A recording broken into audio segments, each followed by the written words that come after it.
Heil Hitler.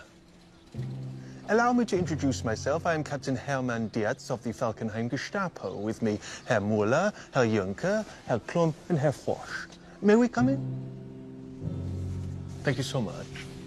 Heil Hitler. Heil Hitler. Heil Hitler. Heil Hitler. Heil Hitler. Heil Hitler. Heil Hitler. Heil Hitler. Heil Hitler. Heil Hitler.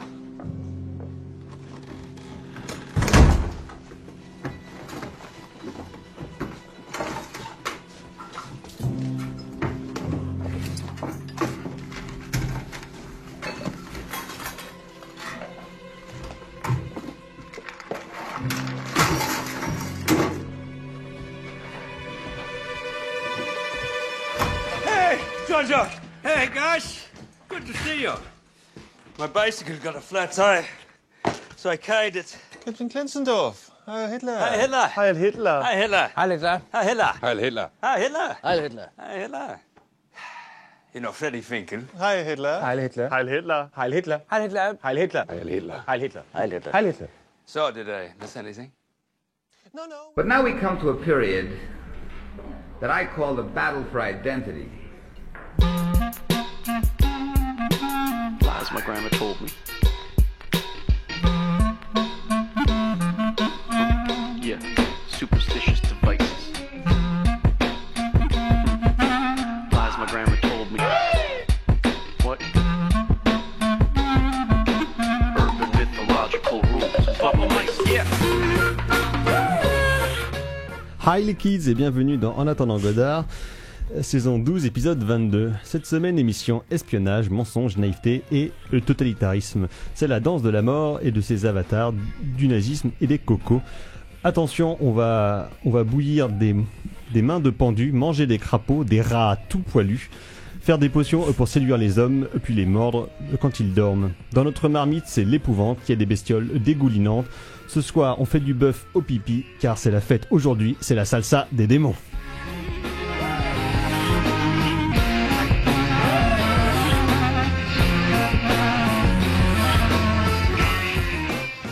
Et oui, vous êtes bien dans En attendant Godard, l'émission de cinéma qui est la mieux que les autres. Et donc que ce soir au programme, vous l'aurez peut-être compris, nous parlerons de Coco et de nazis, car nous allons parler du nouveau long métrage de Olivier Assayas, Cuban Network. Et après, nous parlerons du nouveau film de Taiki Waititi, Jojo Rabbit. Et pour parler de ce jeu programme autour de cette table, il y a bien évidemment la fine fleur de la critique du Grand Ouest. Il y a la gitane maîtresse Carla. Bonsoir Carla. Bonsoir, je suis pas une gitane, arrête avec ça. Si, un petit peu. Non. Le docteur Erwan donc nous rejoindra un petit peu comme les semaines passées, car il a toujours l'idée saugrenue de travailler. Donc il arrivera vers 19h15 à peu près pour le début des chroniques. Ça tombe bien.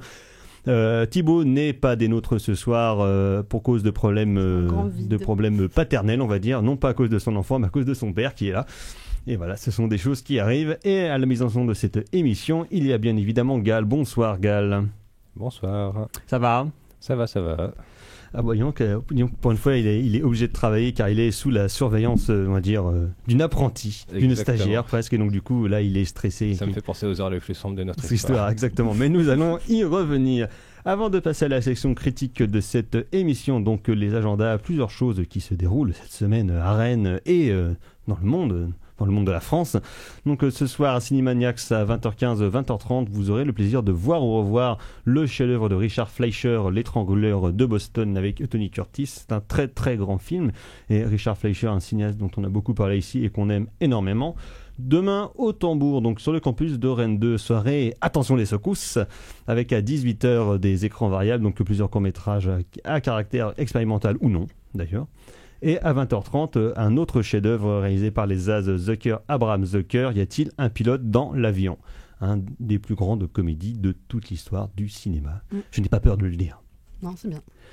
Sinon, cette semaine à Rennes, dans un rayon tout à fait différent des As, c'est donc le festival Images de Justice, festival du cinéma documentaire qui existe depuis plus d'une dizaine d'années, qui a lieu dans plusieurs lieux de Rennes, donc à la fois le Parlement de Bretagne, là où le festival était né, le cinéma Arvor, le campus de Rennes 1, Rennes 2 avec le Tambour et Cinémaniacs, les ateliers vivants et aussi donc la Bête Humaine, nouveau lieu culturel à Rennes. Mais Carla va dès à présent vous en dire plus, car elle a le programme sous les yeux.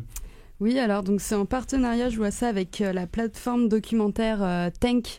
C'est plutôt bien, cette plateforme. Ensuite, avec la Cinémathèque du documentaire, et donc ça débute ce soir avec la soirée d'ouverture au Parlement, donc avec à 19h, donc maintenant, un vernissage autour d'une exposition qui s'appelle La stratégie du pourtour. Merde, on loupe un vernissage. Non, je suis seule. Je suis dégoûté, on arrête, on y va. Et donc à 20h30, une projection de M de Yolande Zoberman. Oui, qui était sorti l'année dernière, qui était passé au cinéma Harvard d'ailleurs, et qui apparemment est un très très grand documentaire. Moi je voulais y aller et du coup je vais faire une émission pourrie à la place. Désolé. Non, ouais. Moi aussi, écoute. Franchement, ça super. fait un peu chier. Nul. Merci en attendant Godard. Ouais, sinon, qu'est-ce qu'on peut noter que vendredi, Jean-Charles Hue vient présenter son film à l'Harvard à 14h. Voilà, et il n'était pas annoncé sur les programmes, ça s'est fait un peu à la dernière minute, mais donc Jean-Charles Hue, un excellent cinéaste, un réalisateur notamment de Mange tes morts. Vendredi matin d'une conférence d'Olivier Marbeuf, son producteur. Vous trouverez les informations en ligne. À Rennes 2, voilà. On va pas vous faire un topo. Mais donc, festival organisé en grande partie par Comptoir du Dog, donc à Rennes, qui font des très belles choses. Ouais, et là, donc en l'occurrence, sur la question du droit pénal, de la justice et de comment on le filme et de ses rapports avec le cinéma, en tout cas, festival. L'immigration, l'écologie, la surveillance, les codes juridiques. Des trucs de gauchistes, quoi. Des trucs sympas. Sinon, pour rester dans le rayon local et un petit peu de copinage, vendredi soir, donc vous aurez le plaisir d'admirer notre Carrément Fleuret en chair et en barbe, car vous aurez la joie de voir une certaine de ses photos qu'il avait réalisées lors d'un voyage aux États-Unis il y a quelques années de ça. Donc il fait un vernissage de son exposition de photos, donc exposition qui s'appelle Made in USA et qui est à l'Institut franco-américain, donc à Rennes, vernissage à partir de 17h. On devrait faire plus souvent des points vernissage. Les points vernissage, c'est vrai que c'est assez important et on n'y pense pas assez parce que quand même le grand intérêt du cinéma ou de l'art en général, c'est quand même de pouvoir manger gratuitement. Et de boire. De boire gratuitement et bien sûr, et de pécho des gonzesses ou des mecs, ça dépend selon vos préférences. Ça dépend des ambiances. Après, voilà, c'est ça, exactement. Mais bref, les vernissages, c'est toujours bien. Donc voilà, venez nombreux et nombreuses voir l'exposition photo de notre ami Thibaut qui fait toujours de très belles choses. Et je ne dis pas ça par pur copinage, mais juste parce que le garçon a quand même un certain œil et c'est énervant. Sinon, dans le rayon des sorties nationales, quelques petites choses qui sortent. Une notamment qui va nous intéresser, c'est la ressortie en version restaurée et augmentée du documentaire de Nicole et Félix Le Garec, Plogoff, des pierres contre les fusils, un documentaire qui date d'il y a une quarantaine d'années déjà, qui était à Cannes Classique l'année dernière et qui donc raconte la lutte des habitants donc de la ville de Plogoff contre le projet de centrale nucléaire dans le Finistère. C'est un très très grand documentaire. On y reviendra très largement la semaine prochaine, parce que nous consacrerons une émission à la fois à Plogoff et sur la question du militantisme breton au cinéma de manière générale, via les œuvres notamment de Jean-Louis Le Tacon ou René Vauthier. Mais donc, comme je disais, on en reparlera plus la semaine prochaine. Dans un tout autre genre, il y a Du Cobu 3, donc de Elise Moon qui sort. Même pour moi, c'est un peu excessif. J'ai vu que le 1 et c'est vraiment nul. Derrière la vitre. La BD était déjà quand même bien à chier et les films sont aussi minables. Donc, oui, pourquoi pas, mais bref, non, même pas. Et sinon, pourquoi on continue d'annoncer des trucs comme ça ? Parce que moi, ça m'intéresse. Sinon, alors, dans la catégorie film pour Cher qui va être nul, il y a Le Voyage du Docteur Dolittle avec Robert Downey Jr. qui continue de plonger sa carrière dans le tréfonds du n'importe quoi et du numérique dégueulasse. Donc voilà l'histoire du gars qui sait parler aux chiens. Mieux vaut peut-être revoir le film avec Eddie Murphy. Et qui accessoirement est un énorme bid aux États-Unis. Oui. De ouf, ça coûtait très cher et ça rapporte rien. Et voilà, bien fait pour toi, Robert. Sinon, il y a le nouveau film de Guy Ritchie qui revient à ses premiers amours entre guillemets de films de polar avec des Anglais qui surjouent leur accent et qui ont des répliques débiles. Donc avec The Gentleman avec Matthew McConaughey et Colin Farrell. Voilà.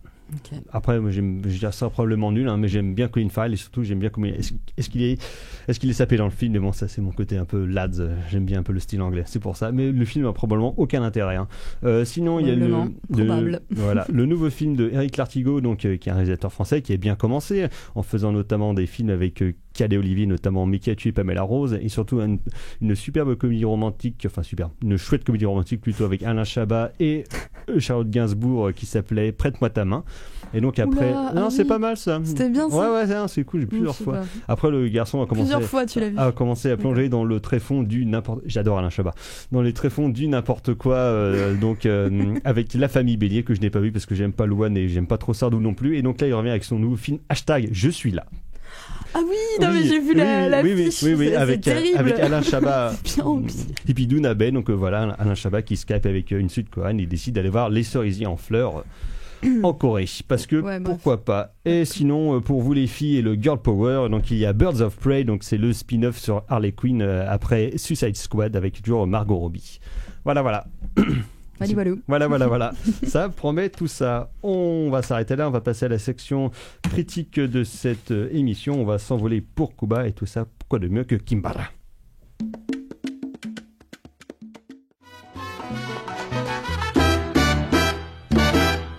Vous êtes toujours dans En attendant Godard sur Syllab et c'était Celia Cruz avec Johnny Pacheco avec la magnifique chanson Kimbara.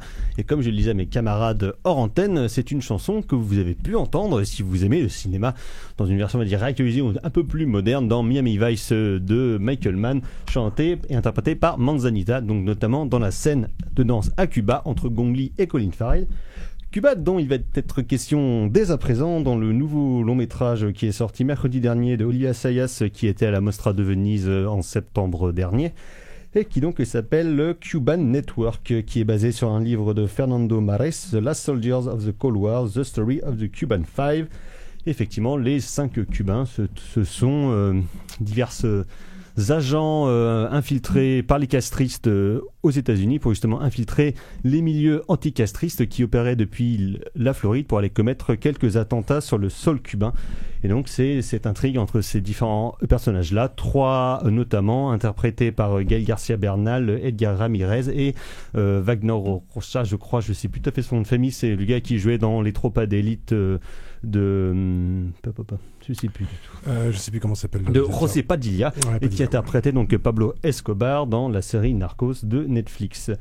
Et donc, au-delà de toutes ces intrigues, on va dire, d'espionnage entre ces différents personnages-là et tous les faux semblants qu'ils vont créer, il y a aussi la vie de famille de femmes abandonnées par celui qui est supposé être un traître, donc interprété par Edgar Ramirez, qui est Penélope Cruz, qui vit seule donc, et pour élever sa fille dans le Cuba de Fidel Castro à la fin des années 80 au début des années 90, puisque le film se passe juste avant et après la chute du mur de Berlin, qui était supposé voir justement la chute des différents régimes communistes de par le monde, et notamment à Cuba, où c'était très très attendu par les autorités américaines qui maintiennent toujours l'île sur un embargo depuis les années 60.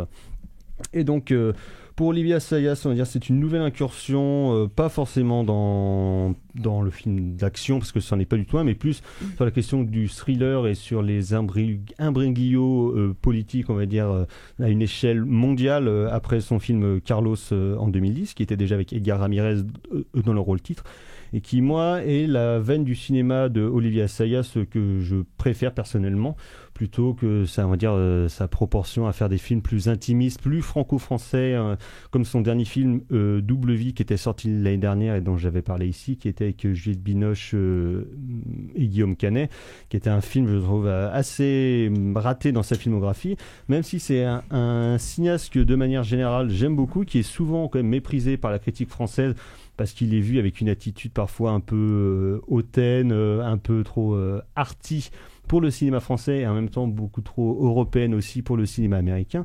C'est pour ça que tous les différents projets qu'il avait eus aux États-Unis se sont pétés la gueule, notamment au milieu des années 2000, un projet de film américain à moyen budget avec Robert De Niro, qui a été arrêté une semaine avant le début du tournage. Car c'est Hollywood, ce sont des choses qui arrivent. Et ce qui est assez fascinant avec Olivia Sayas, c'est que c'est quelqu'un qui n'a pas souvent justement œuvré dans le film de genre, dans le film d'action, dans le thriller, alors que pourtant c'est un genre et un style dans lequel il est tout à fait à l'aise, beaucoup plus que nombre de cinéastes français qui voudraient faire justement ce genre de film. Lui, il le fait assez peu malheureusement, et quand on voit son film là, Cuban Network et dans Carlos, c'est quelque chose dont on a l'impression qu'il le fait avec les deux doigts dans le nez. C'est, en termes de facture technique, c'est impeccable, c'est hyper bien fabriqué, c'est très bien tricoté, ça ressemble vraiment à du cinéma que pourrait faire un petit peu du Michael Mann. Je pense que c'est quand même sa grande influence en termes de style, notamment Miami Vice. Ça se voit dans la manière dont il filme les cartels, dont il filme les intrigues amoureuses mêlées à ces intrigues politiques. Je trouve qu'il le fait d'une manière absolument brillante, et moi je regrette vraiment qu'il ne le fasse pas plus, et que dès le début il n'ait pas essayé d'œuvrer dans ce genre de cinéma là, parce que pour le coup je pense que ça aurait pu devenir un petit maître justement du polar et on va dire du thriller à la John le Carré, ou bien à ce genre d'intrigue. Et ce qui participe, je pense, au caractère un peu schizophrénique de son cinéma, en tout cas de sa filmographie, à la fois mais donc mêler des films avec des intrigues souvent à 2 ou 3 personnages sur des problématiques qui auraient lieu, qui auraient attrait à la question du cinéma, à la question des genres de manière générale, et des purs films de genre comme celui-là, dans lequel il a un caractère foncièrement ricain, alors que c'est quand même pas le cinéma qu'a priori il plébiscite le plus, puisque lui-même il l'a dit dans plusieurs entretiens qu'il est plus intéressé à la base par le cinéma de Visconti, de Bresson, par le cinéma de Aoshien, avec qui il est devenu ami suite à ses articles dans les années 80 sur le cinéma asiatique et sur le cinéma de Hong Kong, dans les cahiers du cinéma, puisque c'est là qu'il avait débuté.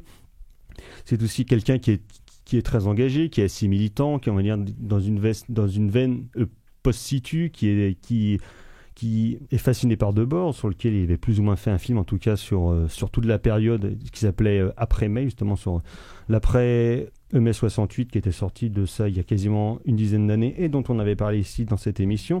Donc on va dire des influences qui en termes de cinéma et en termes de littérature seraient plus intellectuelles que des choses qui seraient directement à l'os ou à vif, et pourtant il pratique un cinéma qui est totalement en dehors de ça. Et c'est tout en parfois en convoquant quelques influences qui viendraient de ce maillon de culture assez diverses, et il fait un cinéma que je trouve est assez éloigné de tout ça, et notamment dans son dernier, donc dans Cuban Network, qui, comme je disais, en termes de facture, est un film qui est absolument impeccable, mais qui pâtit, je trouve, des mêmes problèmes que Carlos. C'est-à-dire que Carlos avait connu une exploitation au cinéma dans un film de 2 heures et était ressorti après pour sa sortie en vidéo, dans une version, on va dire, en mini-série de 3 épisodes de 1h30 chacun, et je pense que ça va être la même chose pour celui-là, parce que c'est très touffu en termes d'écriture, et parfois ça va peut-être même un peu trop vite, tellement son intrigue est quand même musclée en termes narratifs et en termes de personnages. Donc Docteur Erwan, vous nous avez rejoint. Bonsoir. Docteur, ça va? Oui, ça va très bien. Donc vous avez vu, mon cher, le nouveau film de Olivier Assayas. Alors moi je suis pas, moi je connais moins bien Assayas. Moi j'avoue que j'ai vu quelques films par-ci par-là. Moi j'ai j'ai notamment un très bon souvenir d'Irma Vep. Je sais pas pourquoi, je l'ai pas revu depuis. Parce qu'il y a Maggie Chung. Parce qu'il y a Maggie Chung et Jean-Pierre Léaud. Demon Lover, donc le film de 1996. Voilà, il y avait Clean aussi. Ouais. Enfin voilà, moi je connais pas assez bien son cinéaste, et je dois confier que je n'ai même pas vu Carlos, tu vois. Donc, mais je savais que le film existait. Donc quand j'ai vu Cuban Network, j'ai vu que c'était l'acteur qui jouait dans Carlos. Je me suis dit bon, on va être un petit peu sur l'excellent Edgar Ramirez. Edgar Ramirez qui est toujours très bien d'ailleurs. Alors déjà, effectivement, je te rejoins complètement sur le côté un peu fouillis du scénario, d'autant plus que c'est une histoire qui est très peu connue, cette histoire d'infiltration. Moi, j'avoue que j'avais jamais entendu parler de ça.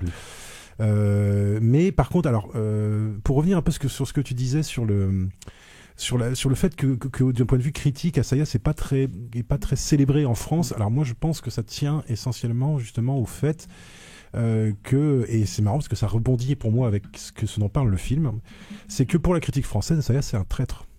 C'est un traître parce qu'il fait pas du film romérien, Assayas.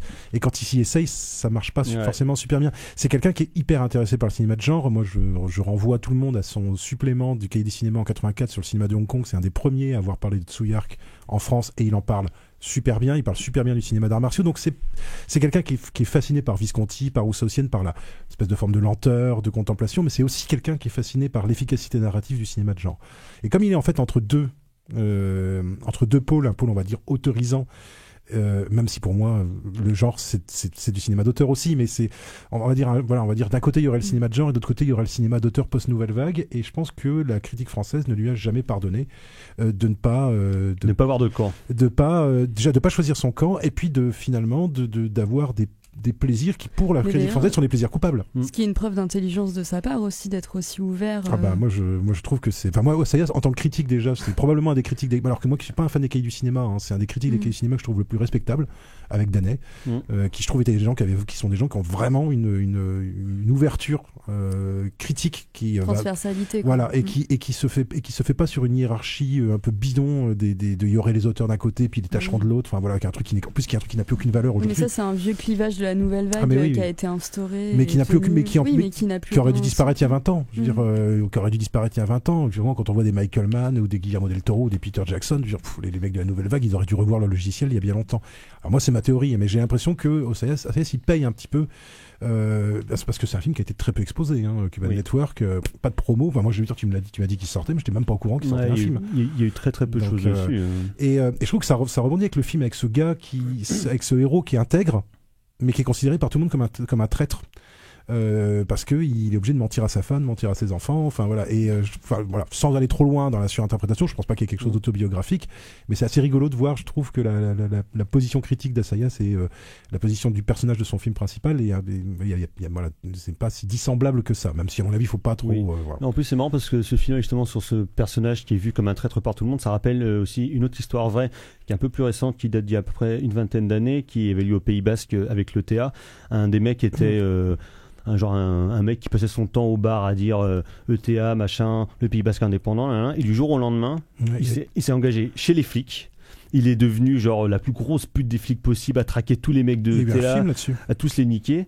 Et en fait, il s'est fait niquer par tout le monde dans son village. Tout le monde dit que c'est un traître, un salaud, le dernier des fils de pute.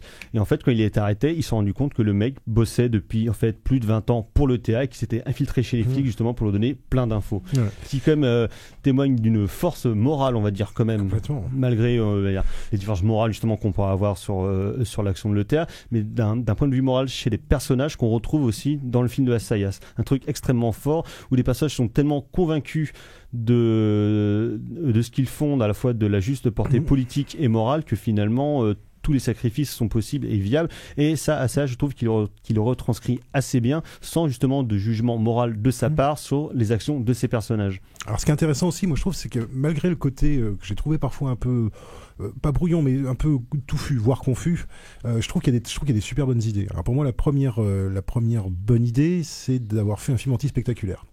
Et doublement anti-spectaculaire, puisqu'il y a un twist, mais qui arrive pas du tout au moment où on l'attend. Et qui nous fait reconsidérer complètement tout ce qu'on a vu auparavant, sauf que c'est pas un twist final, c'est un twist de milieu de film. C'est un twist de milieu de film. Donc ça c'est très curieux, ça j'avoue, j'étais très surpris. Moi j'avoue que je m'y attendais pas du tout, franchement, à ce twist.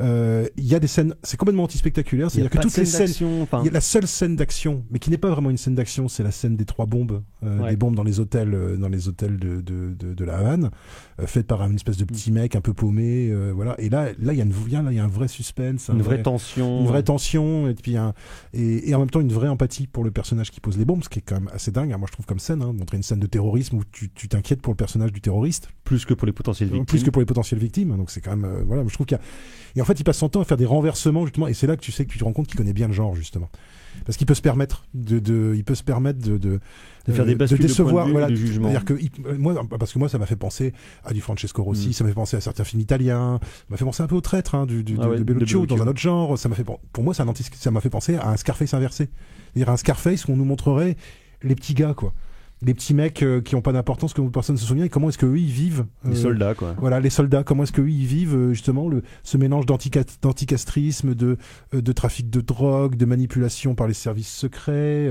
et alors moi je trouve avec des scènes, moi, que je trouve vachement bien, c'est tout ce qui se passe sur les femmes, quoi. Et ça, je trouve que c'est aussi des grands trucs du film, c'est qu'en fait le regard n'est pas un regard héroïsant sur les personnages masculins.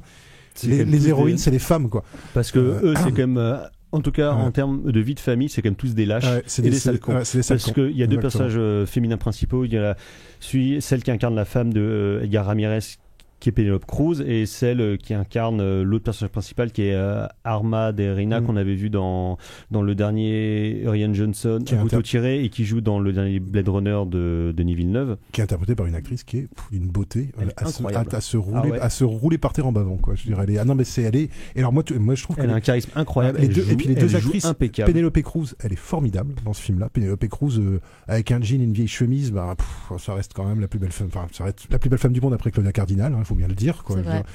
Mais cette jeune actrice, moi j'avoue qu'elle m'a, surtout qu'elles sont pas vraiment sexualisées. C'est ça qui est intéressant aussi, c'est que, et surtout c'est ça qui est bien aussi, c'est qu'Assayas prend le temps de montrer que c'est pas des idiotes.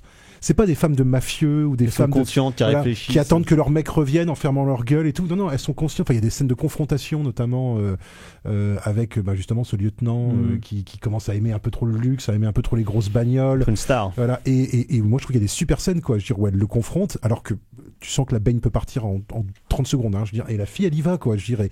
Et je trouve que les personnages féminins sont vachement bien, moi, je trouve, dans ce film-là. Et ça montre bien, voilà, comment est-ce que pour la politique, eux, ils en souffrent. D'une certaine manière, ils en subissent les conséquences de leur engagement politique, mais elle encore plus, quoi. J'ai l'impression qu'il y a une certaine tendance comme ça à vouloir inverser les points de vue sur ces questionnements-là de femmes, de mafieux. Je me souviens de ce film, je me souviens plus du titre ni du nom du réal, de ce film dont on avait parlé, où c'était les mecs qui menaient l'opération. Le braquage. Le braquage. Les veuves, voilà, c'est ça. Steve McQueen. Ouais, c'est ça. Et ça reprenait comme ça le point de vue des femmes, en fait, comme en tant que femme qui doit assumer, du coup. Ce qui est plutôt intéressant, moi, je trouve. Enfin, en tout cas, dans ce film-là, mais c'est pas vraiment une inversion, c'est plutôt une alternance. Dans la mesure où on voit ce qui se passe aussi sur les mecs. On voit aussi comment est-ce qu'ils vivent ça, comment est-ce qu'ils ont du mal à être séparés, comment ils ont du mal à mentir. Mais la construction scénaristique est faite de telle façon que, en fait, notre empathie, elle va avant tout au personnage féminin et beaucoup moins au personnage masculin. Parce que justement, il y a cette histoire de secret qui fait que, quelque part, les personnages masculins, ils nous mentent à nous aussi. Voilà, ils mentent pas qu'à leurs épouses, ils nous mentent à nous aussi, spectateurs. Et du coup, on a beaucoup plus envie d'être avec les. Parce qu'on voit aussi parce que les personnages masculins sont un peu plus stéréotypés, en fait. Exactement. C'est les beaux gosses latinos qui ont des gros bras. On sait qu'ils peuvent aller foutre des pêches, faire de l'infiltration. C'est un truc qui est un peu plus commun, en tout cas, dont on a plus l'habitude. C'est plus codé.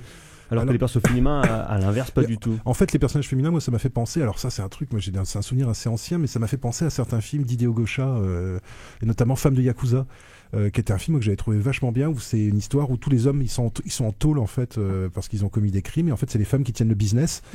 Et c'est super violent aussi, hein, comme truc. Tu vois que la brutalité, c'est pas une histoire que masculine. Enfin voilà, mais c'est super intéressant de voir qu'est-ce que c'est quand tu es l'épouse d'un gars qui se retrouve. Il y a un côté un peu néo-réalisme italien comme ça, où c'est les femmes qui d'un coup qui tiennent le truc. Et c'est pour ça que moi finalement c'est effectivement n'est pas si éloigné que ça du cinéma espagnol ou du cinéma italien. Il y a ce côté je dirais pas méditerranéen, mais méridional, voilà, exactement, avec ces femmes qui sont et ça m'a pas moi je trouve que ça m'a fait penser aussi à la double vie de Ridis la vie invisible de Ridis Kusmao, avec ces mecs qui sont dans leur truc de mec, et qui sont tellement dans leur truc de mec qu'ils en finissent par faire souffrir les gens les femmes qu'ils aiment, quoi, en fait, quoi, ou les enfants, enfin, et il y a des scènes assez touchantes. Moi, il y a des moments que j'ai trouvé assez touchants, en fait, hein, en dehors des scènes de thriller, quoi. Je trouve qu'il y a des scènes, notamment avec Penelope Cruz, qui, quand elle apprend, enfin voilà, il y a un truc, on lui apprend un truc, et elle tombe de l'armoire, quoi. Et Penelope Cruz, elle joue ça super bien, quoi. La fille qui choisit bien ses actrices aussi. Je veux dire, Penelope Cruz, c'est quand même une actrice qui, je veux dire, cristallise vraiment aussi. Toute la latinité, enfin tout le côté latin, enfin voilà, et puis, mais qui est justement qui est utilisé en femme. Voilà, je veux dire, elle aurait dû, normalement, elle devrait s'effacer, quoi, dans un film américain. Et là, au contraire, je trouve que plus le film avance, plus elle est présente, plus elle est iconisée. Alors que Elia Ramirez, il disparaît. Parce que tu regardes les films américains, genre les films de Ridley Scott ou les machins comme ça, la femme ne peut s'imposer que si elle n'est que femme fatale, que si elle-même est au niveau de criminalité, de crapulerie, de cartel, quoi, par exemple, quoi, tu vois. Mais je trouve qu'il y a quand même une tendance en renversement. Alors que là, c'est pas des femmes violentes, c'est des femmes qui sont engagées politiques, qui sont engagées, en tout cas pour Penelope Cruz, politiquement, dramatiquement. Mais c'est pas des femmes qui... C'est pas des criminels. Voilà, c'est pas des criminels, c'est des gens normaux qui se retrouvent dans une situation anormale et qui gèrent, quoi. Voilà, c'est surtout ça, et qui gèrent, quoi. Et qui gèrent leurs enfants, qui gèrent leur vie, qui gèrent ce qu'on pense d'eux, ce qu'on pense d'elles. Et je trouve qu'il y a des plans, moi je trouve très très beaux, quoi, sur Penelope Cruz. Et puis sur cette, redis-moi le nom de cette actrice. Ana de Armas. Ouais, Ana de Armas. Pareil, elle est très bien. Enfin, malheureusement, elle disparaît de la fiction presque trop vite, quoi. On aurait presque envie d'avoir une scène ou deux en plus pour voir ce qu'elle devient, quoi, parce que ce qui lui arrive, c'est terrible, quoi. Elle a un devenir de merde, quoi. Ah ouais, elle a un devenir de merde, quoi. Et t'es vraiment en empathie, en pure empathie avec elle, quoi. Et pas du tout avec son mec. Alors que son mec, il est charismatique, hein, mais t'as pas envie, t'as pas envie d'être comme lui, quoi. T'as pas envie d'aller boire un coup avec. Non, et t'as pas envie d'aller boire un coup avec, exactement. Non, clairement, c'est pas cool. Alors qu'avec Penelope Cruz. Mais avec les deux, hein, moi je sais quand elles veulent. Un petit café. Ouais, si elles veulent entre midi et deux. Si elles veulent m'épouser, je suis disponible, il y a pas de souci. Mais je sais que c'est pas possible. Donc après Erwan au 06. je sais que pour Penelope Cruz, il y a Javier Bardem entre moi et elle. Alors bon, évidemment, ça peut mais pas. Javier, c'est rien. Ça peut marcher. Il faut que j'aille lui casser la gueule à Javier. Puis j'aime bien Javier aussi. En plus, c'est ça, il est sympathique. Voilà, je peux rien dire. Faites un ménage à trois comme Scarlett Johansson. D'ailleurs, on va pouvoir faire la transition. Voilà, exactement. Voilà, donc c'était le nouveau film de Olivier Assayas, Cuban Network, actuellement dans vos salles et que nous vous recommandons bien évidemment chaudement, que je trouve que c'est le meilleur film de Assayas depuis quand même un sacré paquet d'années. Ça donne bien envie de le voir. Hein. Ouais, c'était très chouette. C'est bien intéressant. Ouais. Donc comme disait Carla, on va parler d'un film avec Scarlett Johansson, on va rejoindre Jojo et pour ça on va rejoindre aussi son équipe.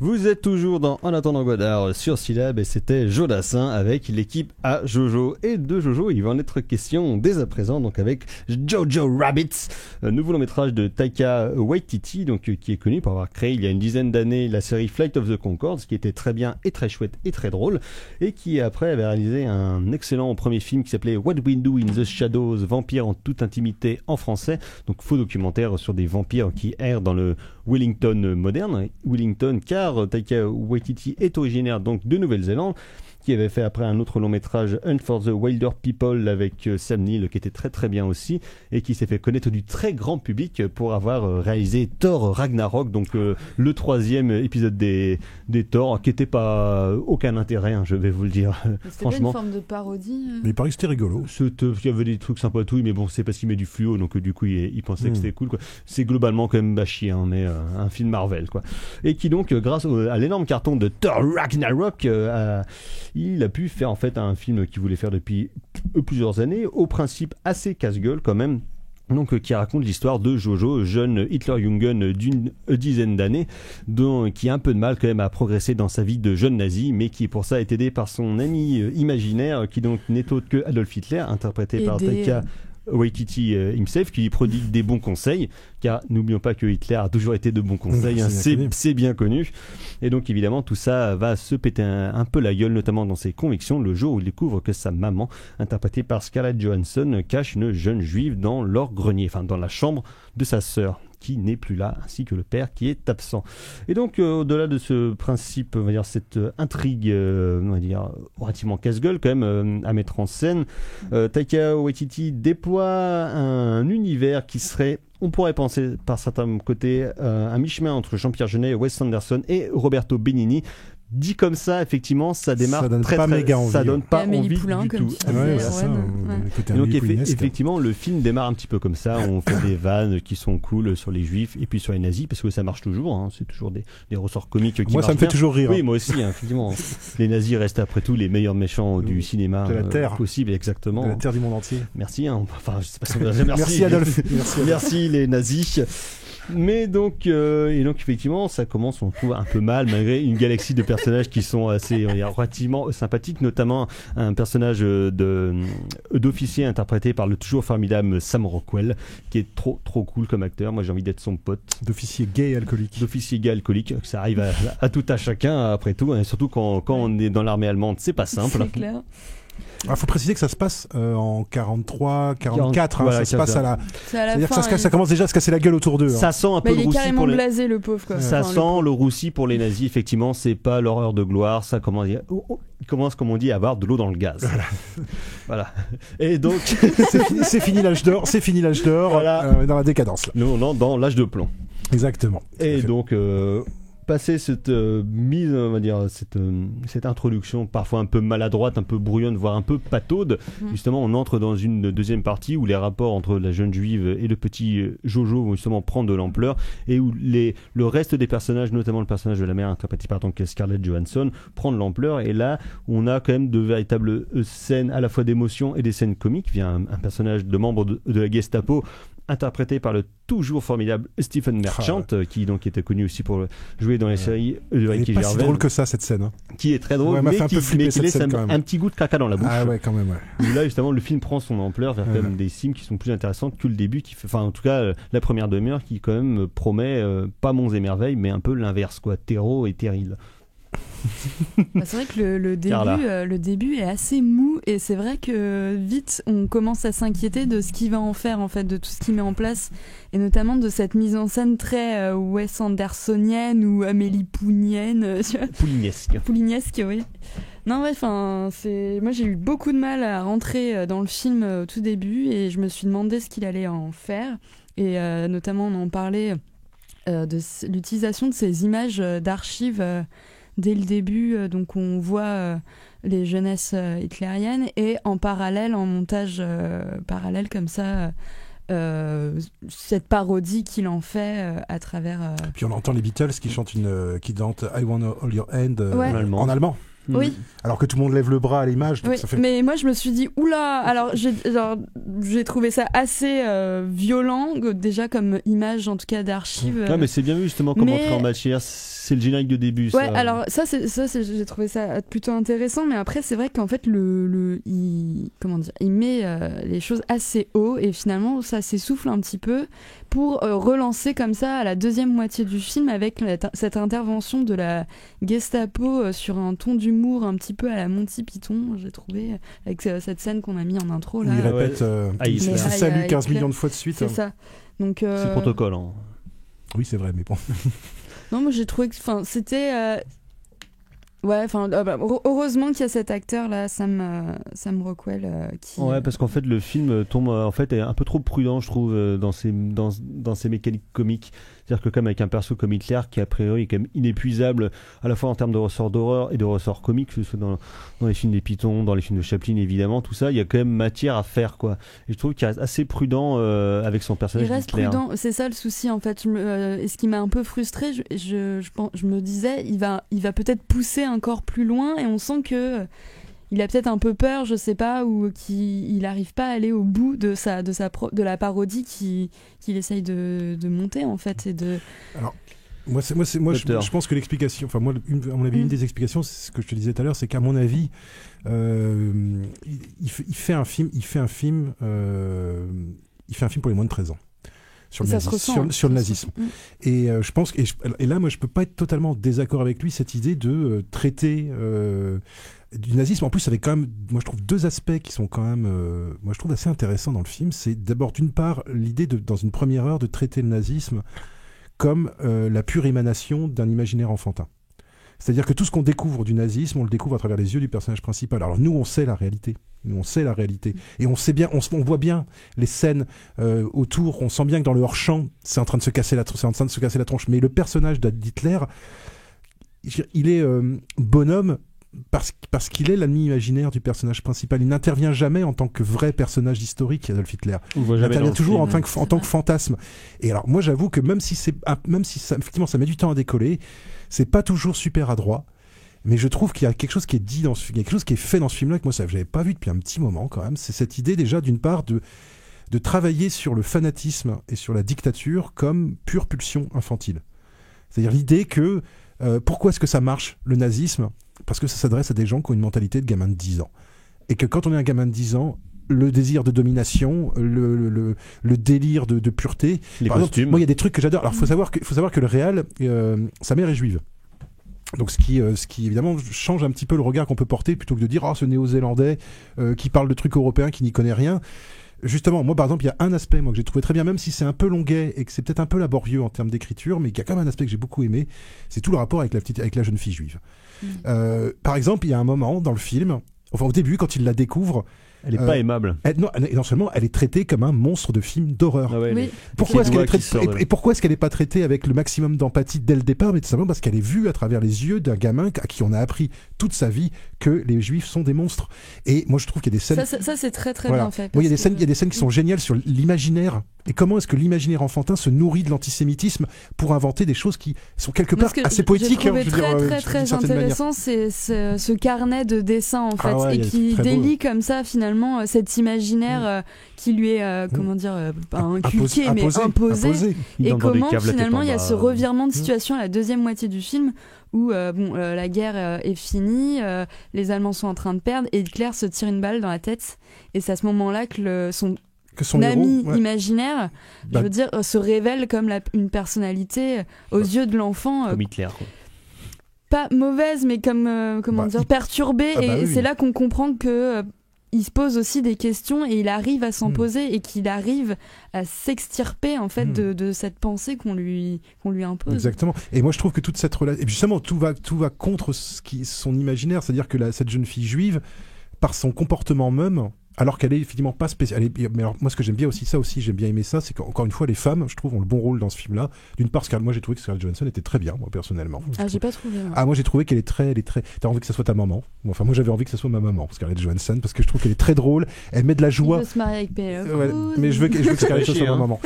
Mais voilà, et je trouve qu'elle est.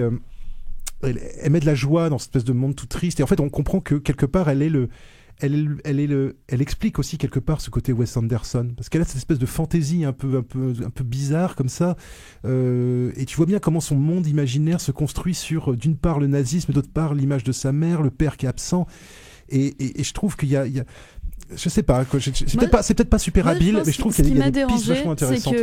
C'est un film en fait sur le point de vue des enfants quand même. Et je trouve que les adultes sont encore trop présents, tu vois. Et c'est pour ça que ce plan de ces souliers rouges. Faut pas dire de quoi, mais il y a l'importance des souliers de Scarlett Johansson. Par rapport à la question du point de vue et de l'échelle du regard des enfants sur ce monde-là. J'ai trouvé que c'était vraiment une proposition très intéressante, super intéressante, mais à moitié assumée. Et pareil, la bataille finale où il voit tout au ralenti, avec une espèce de côté complètement absurde, complètement surréaliste, avec Sam Rockwell qui est habillé comme qui assume son homosexualité au moment où il va mourir. Enfin, il y a tous les personnages se révèlent. Enfin, je veux dire, c'est cette espèce d'horrible petit gros là qui est censé être son copain, mais qui est une espèce de buse intersidérale. Il y a des trucs, Enfin, moi j'ai trouvé qu'il y avait. En fait, moi je suis sorti du film en me disant, ça faisait longtemps que j'avais pas été voir un film où on me dit pas exactement comment il faut que je ressente le film et au final et rien que pour ça. Même si le film est maladroit, même si le film est lent à partir, même si le film est un peu brouillon, je trouve qu'il y a une vraie sincérité du propos, déjà, pour commencer. Et je trouve que quand ça devient touchant, moi, j'avoue que j'ai été vraiment touché, quoi. La scène finale, tout ce qui se passe avec Scarlett Johansson, moi, ça m'a beaucoup touché. Et puis, tout ce qui se passe avec cette jeune fille, où on découvre un truc, c'est que et d'ailleurs, c'est pour ça qu'elle est traitée comme un personnage de film d'horreur, parce que c'est une survivante. Elle n'est pas du genre, c'est pas une espèce de petite minette effrayée qui attend de se faire exterminer, quoi. Elle, si elle est encore vivante en 43 ou en 44, c'est qu'elle a un instinct de survie de dingo. Et donc elle réagit forcément comme quelque chose de monstrueux pour lui, puisque lui, cette question d'instinct de survie ne se posera pour lui qu'à la fin du film. Et moi je trouve que moi je trouve que l'actrice est formidable, hein, cette jeune actrice. Je sais pas comment elle s'appelle, je l'avais jamais vue. Je trouve qu'elle est formidable. Et il y a des vrais moments de et c'est sans pathos, quoi. C'est ça que j'aime bien aussi, quoi. Et toutes les scènes de conversation avec Jojo où il lui dit vas-y, je vais écrire un livre sur ce que c'est que les juifs en réalité, vas-y, dis-moi. Et en fait, et quelque part, elle rentre dans son délire fantasmatique. Mais il y a tout un truc aussi autour de la croyance et des monstres, et puis lui-même aussi qui est défiguré par des exercices à la con. Par une scène de grenade complètement débile. Débile, oui. Voilà. Et ouais, c'est assez marrant comment il se retrouve dans cette similitude, en fait, qui finalement n'existe pas, mais qui existe seulement dans son imaginaire, et dans l'imaginaire que tente de lui imposer son ami imaginaire, Hitler. Mais... Et puis il y a cette idée aussi il y a aussi, je trouve, quelque chose de très optimiste, finalement, c'est que cette idée que quand t'as 10 ans, si t'es fanatisé, t'as la chance de pouvoir t'en sortir, alors que la grosse infirmière qui raconte que de la merde, qui raconte que des conneries sur les juifs et des trucs complètement fantasmés sur les juifs du début à la fin du film, elle est que... C'est foutu. Voilà, elle est irrécupérable, quoi. Intellectuellement, elle est irrécupérable. Alors que Jojo, lui, il a la possibilité par l'expérience de changer, quoi. Mais en fait, moi, je me suis posé la question pendant le film, mais que sont devenus tous ces enfants complètement aliénés pendant les... Ils sont devenus hors stapper et après ils ont fait des... ils ont fait une dépression.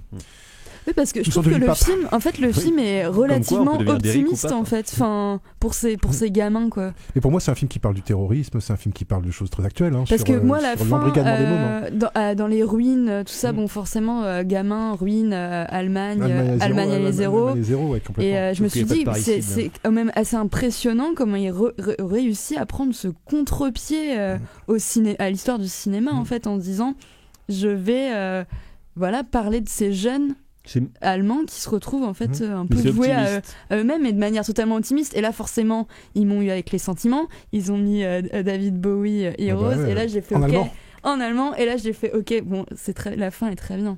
Ah non mais moi je trouve que c'est un film qui est bizarre parce que c'est un film moi j'avoue moi je vous rejoins complètement à la première heure, j'ai pas su absolument pas sur quel pied je dansais. Il y a des blagues qui m'ont fait hurler. Moi il y a des blagues, j'étais tout seul à rire dans la salle. Il y a eu des blagues sur les juifs et j'ai eu honte de moi parce que je me suis dit c'est drôle, c'est super drôle et j'étais le seul à rire et je sentais que les gens derrière moi ils savaient pas s'ils devaient rire ou pas. Parce que c'était sur les juifs, c'était sur nazis, et on sait pas, on a peur d'être jugé par la personne à côté de soi. Et moi, il y a des scènes qui m'ont fait hurler de rire. Enfin, il y a un gag sur les bergers allemands, notamment, moi, qui m'a fait hurler de rire, quoi. Mais voilà, où j'ai rigolé pendant une bonne minute après le gag. Alors que c'est un gag tout con. Mais qu'est-ce qui m'a fait rire, ce gag ? Et tu vois, pareil, la distribution de l'humour est bizarre. C'est drôle, et puis tout d'un coup, ça devient pas drôle, et ça redevient drôle, et tu... Alors que What We Do in the Shadow, je veux dire, le rythme était plutôt bon en niveau ressort comique. Moi, ça m'a fait mourir de rire. En termes de timing, de blague. Mais là, pour le coup... Mais on sent qu'il tente autre chose. Il tente, je trouve qu'il tente quelque... C'est pas forcément réussi, mais au moins il tente, quoi. Ce qui, moi, je trouve déjà bien, quoi. Je veux dire, moi, je t'avouerais que le film, je suis sorti, j'ai emporté le film avec moi en sortant de la salle, tu vois. Ce qui est déjà, moi, à mon avis, de mon point de vue, est bon signe. Malgré, effectivement, je reconnais tout à fait des défauts d'écriture, des trucs. Moi, je pense que le début est beaucoup trop long et qu'il s'est embarrassé de beaucoup de choses par rapport à cette idée de défiguration pour après pouvoir expliquer comment son point de vue au gamin va aussi changer. Je pense qu'on aurait pu aller beaucoup plus vite. Ça aurait pu aller beaucoup plus vite et la deuxième partie méritait, je pense, plus de travail d'écriture. Mais sinon, le film... Et coup-ci, coup-ça, ouais, mais moi c'est plus coup-ci, coup-ça quand même, je dirais. C'est plus coup-ça, coup-ci, je sais pas exactement comment il faut dire, mais... C'était Jojo Rabbit de Taika Waititi, qui donc est un des favoris dans les prétendants aux Oscars cette année, qui aura lieu donc ce week-end, d'ailleurs, dimanche soir. Et qui, à mon avis, n'aura rien. Absolument, c'est 1917 qui va tout rafler, probablement. Donc voilà, on va devoir s'arrêter là. Les coups de cœur, maîtresse Carla. Alors moi j'ai vu énormément de choses cette semaine, je vais essayer de faire au minima. Alors déjà ce sera Shakira à la mi-temps du Super Bowl. Voilà, ça c'était quand même un truc de dingue, 46 ans c'est ça ? Ouais, un peu plus même, ouais. Il y a encore du boule. C'est les Sud-Américains, hein, qu'est-ce que tu veux. J'aimerais bien déjà bouger mon boule comme ça à 40 ans. Et moi donc. Elle était avec Jello, non, c'est ça ? Ouais, c'est ça. Quand on a encore. Bref, et sinon pour parler de choses un peu plus sérieuses, ce sera la trilogie Linklater, une superbe découverte. J'ai tout maté d'un coup. Before Sunrise, Before Midnight. Ah oui, Tannock et Julie Delpy. C'est merveilleux. Ça parle à mon cœur. C'est génial d'un point de vue de mise en scène, d'écriture, de jeu d'acteur. J'étais impressionnée et franchement, je recommande. C'est vraiment magnifique. Et sinon, alors ce sera donc je me suis rendue à cette projection autour de la caméra Bolex à la Bête Humaine, un superbe petit lieu paumé un peu derrière Place de Bretagne à Rennes. Voilà, c'est ça. Où j'ai pu voir en 16 mm Not on the Circus de Jonas Mekas et Bouquet de Rose Lauder, donc 2 films expérimentaux.